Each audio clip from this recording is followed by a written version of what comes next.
Welcome to 27 Topics.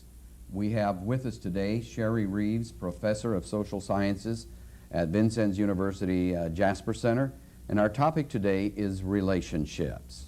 Sherri, good morning. Good morning. And welcome to 27 Topics. Oh, thank you. I'm excited about being here. And we have an interesting topic to discuss this morning, and I think that you will be able to help many of us out there figure out what type of a relationship we may have. Okay, good. So really, to start it off, what causes us to be interested in someone? Well, you know, there are a lot of factors actually that come into play that a lot of people don't realize. You think that you're attracted to somebody, most people think it's just by looks. Well, looks can be a part of your attraction to somebody. People are attracted to different looks with different people. You know, some people might like dark-headed people, some people may like light-headed people, some people might like people who have glasses and all that kind of stuff. So one of the things that tend to affect our attractiveness to other people is is your looks. But what you might like in somebody may be totally different than something that I may like. So that's one thing that you're going to want to look at, is you tend to be attracted toward people because of the way they look, okay? Another thing that tends to attract you to individuals is truly how near or far they are from you. If it's somebody that's in your area and you come into contact with them, then you're naturally going to be thrown together in situations. If they live 500 miles away, you're never going to come into contact with that individual. So proximity, what they call proximity, being near somebody, really has an effect on if you're attracted to somebody. A third thing, which I think is a big part of why you're attracted to other individuals, is their personality. And one of the things that we found is the more positive we see someone else, the more attractive we are to them. I mean, think about it yourself. Are you attracted to people who are rude and nasty and boring? Well, you never know. Oh, no, you're not, Paul. You're usually attracted to somebody who's funny, who's interesting, who's positive. You don't want to be around somebody who's negative all the time, that's grumpy, that's whiny. You want somebody who's going to help make you feel better or make you laugh. You know, that's going to make you feel better. That's true. And if they say funny things to make you laugh, you know, that's going to make you feel better. And so you're naturally going to be attracted to some of those people. And one of the things that I have found, especially when I was doing some research, looking into this topic a little bit more when you asked me to do something on relationships, I found that people who are more positive in the things that they say to other individuals. For example, let's say that you brought your dog in, and you've got the ugliest dog I've ever seen in my life. Now, would you be attracted to me as an individual if I said, Paul, that is the ugliest mutt I have ever seen? Now, you probably wouldn't like that very much, would you? Well, I'd probably say, you better get used to it. Because this is the way it is. But if I came in and I said, oh, what a cute puppy, isn't he adorable? There's a totally difference. Oh, yes, I would say, I love that dog. And then you would convey those reactions back to me because I Yes. said something positive about something that you care about, and that's good. That's true. So we tend to be attracted toward those individuals who are more positive, who are more fun to be around, who make us laugh, who make us enjoy ourselves. So that very much is going to attract individuals, okay? And I think personally that weighs more than looks with your personal attractiveness. Personal attractiveness, I believe, is short-lived. You're going to notice somebody at first, you know, before you really get to know them. You're going to see what they look like and see if they're appealing to you. But after you see that part, you're going to get to know that person individually. And that's what really matters in the long run, is if you connect to them, you know, as a person. Mm-hmm.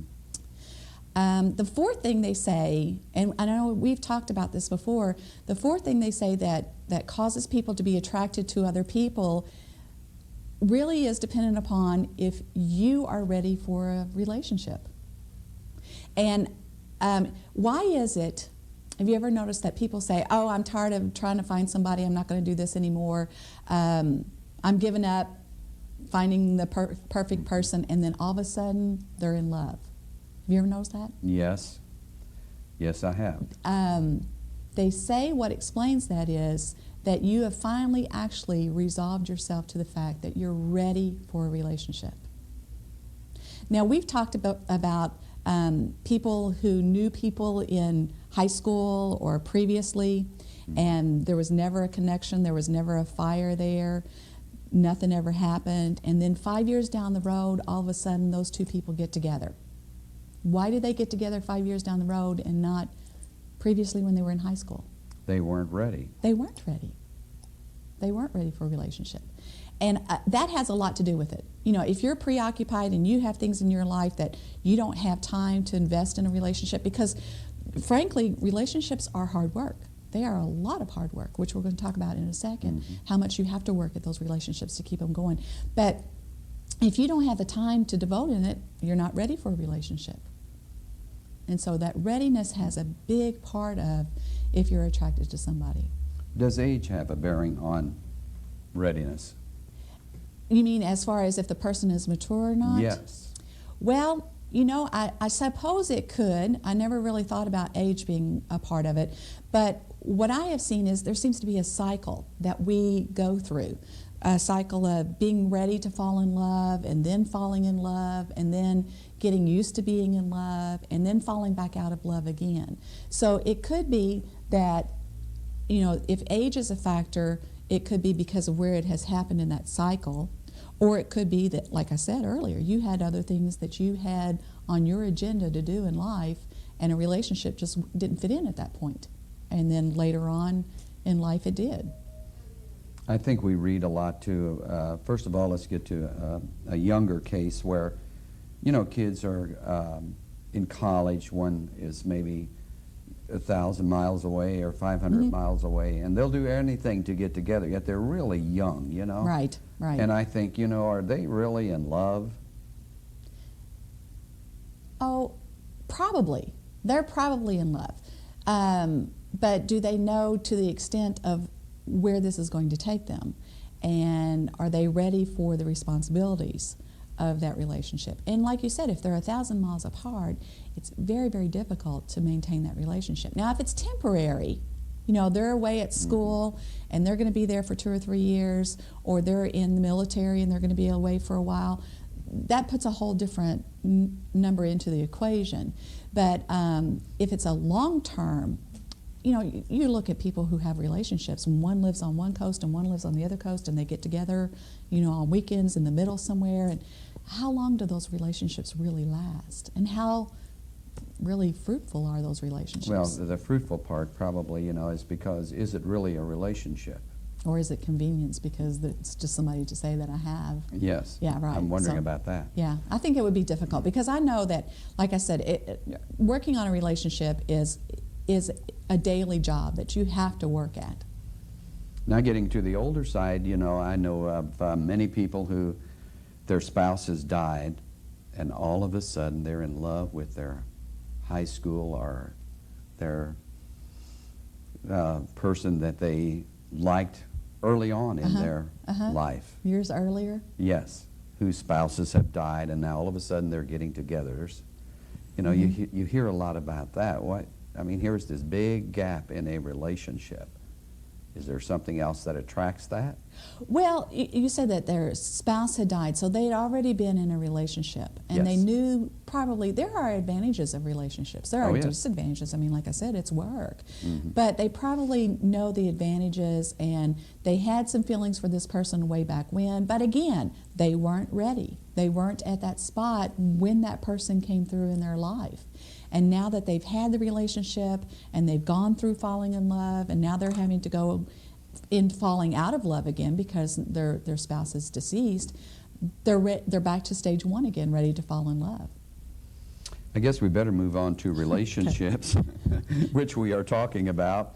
Once a relationship has been initiated, how do you really keep it going? I know you have to work at it. That's what I said is the hard part. That's where you have to work. I know when I first got married, I said, nobody ever told me how difficult this was. It wasn't until I had children that I realized there was one thing more difficult, having kids and being married. But it's worth the effort. But like I said, you do have to work on it. Of course, we all know communication is the key factor. You have to keep that communication going. You have to keep talking with that person that you're involved with. Beyond just talking about who's going to pay the bills and who's going to take the kids to school today and that kind of thing. You need to be talking about things that are important to you. One of according to Robert Sternberg, who has done a great deal of research in the field of relationships, said that there are 3 key components in a relationship. There's intimacy, where you have to feel comfortable talking to that person you're involved with on a very intimate level about your fears, your concerns, your dreams.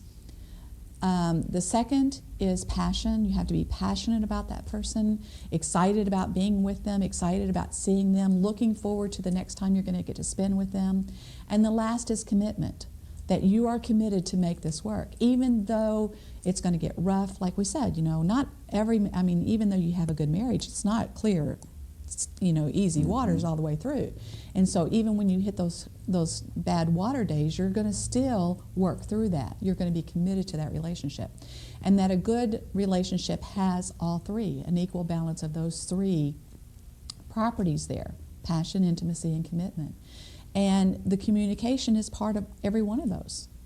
Communication is talking to your significant other about the things that you care about.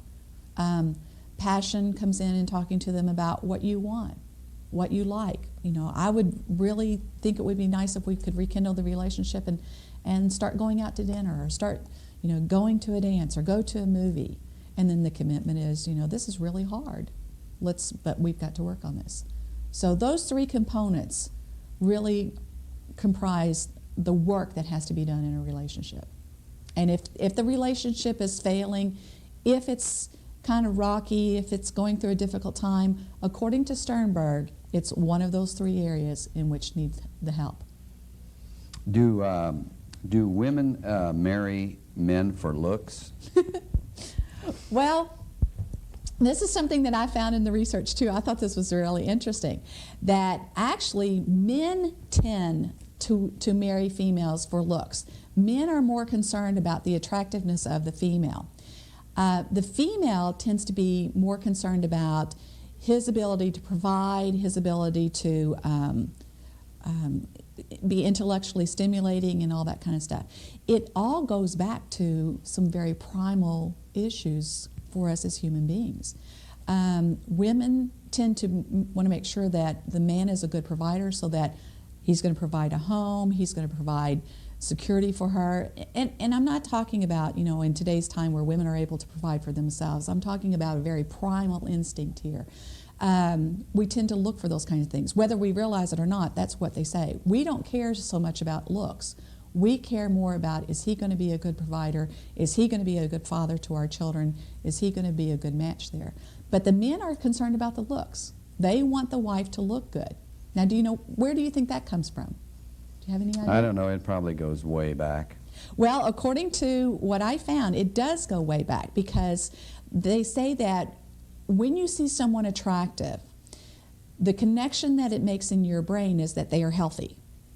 And if that person is attractive, thus they're healthy, and they're healthy enough to provide offspring for you. And they're healthy enough to be able to take care of that offspring for you. And so that's where, there again, is the primal. It goes back to that. Sherri, thank you for being with us this morning. Welcome. Thank you. We'll look forward to seeing you out at VUJC, and really appreciate having you on 27 Topics. Thank you. Thank you for inviting me.